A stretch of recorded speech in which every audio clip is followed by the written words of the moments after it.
নমস্কার দাদা বৌদি রান্নাঘরে আবার একটি ডেজার্ট নিয়ে এসেছি, ফ্রেঞ্চ মিল্কি এগ পুডিং। তো বন্ধুরা, আপনারা এটা সহজ পদ্ধতিতে বাড়িতে বানাতে পারেন, কম সময়ের মধ্যে বানাতে পারেন। কোনো অনুষ্ঠান বাড়িতে, কুটুমজন বাড়িতে এলে তখন বানিয়ে খাওয়াতে পারেন।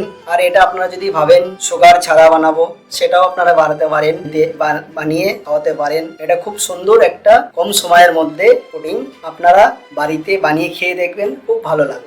আমরা 4টে ডিম নিয়ে নিয়েছি। ডিমের ভিতরে আমরা ভ্যানিলা এসেন্স দেখুন ঢেলে দিচ্ছি। এটা মার্কেটে আপনারা কিনতে পেয়ে যাবেন। যদি আপনারা না পান তাহলে এর ভিতরে এলাচ দিতে পারেন, এলাচের সেন্টটাও ভালো। আমরা ঢেলে দিচ্ছি দেখুন। এরপরে এটাকে আমরা একটু হুইস মেরে নেবো, লামসটা যেন না থাকে, ভালো করে হুইস মারবেন। দেখুন আমাদের এটা মিক্স হয়ে গেছে। এরপরে আমরা হাফ কাপ দুধ আমরা ঢেলে দিচ্ছি, পুরোটা ঢেলে দেবো। ঢেলে দিয়ে আমরা ভালো করে হুইস মেরে নেবো, মিক্স করে নেবো। দেখুন আমাদের ডিম দুধ মিক্স করে নিয়েছি। এরপরে আমরা চিনি ঢেলে দেবো। চিনি আপনারা যেরকম মিষ্টি খাবেন সেই পরিমাণ চিনি ঢালবেন। আমরা চিনি ঢেলে দিচ্ছি। দেখুন আমরা 3-4 চামচের মতন চিনি ঢেলে দিচ্ছি।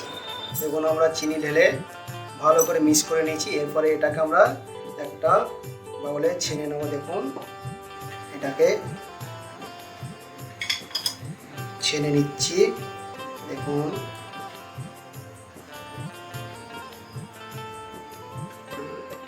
এরপরে এটাকে আমরা ঢেলে দিচ্ছি। দেখুন আমরা একটা বাউলে পুরো সেট করে নিয়েছি। এরপরে এটাকে আমরা স্টিম করব। দেখুন আমাদের দুধ আর ডিমের পুডিংটাকে আমরা স্টিম করে নিচ্ছি।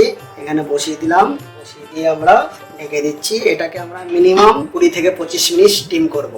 আমাদের পুডিং দেখুন হয়ে গেছে। এরপরে এটাকে আমরা ফ্রিজে রেখে দেবো। আপনারা চাইলে এটা আপনাদের বাড়িতে মাইক্রো ওভেন, পিজা ওভেন, ওতেও আপনারা বানাতে পারেন। ঠিক আছে, এরপর আমরা ফ্রিজে রেখে দিচ্ছি।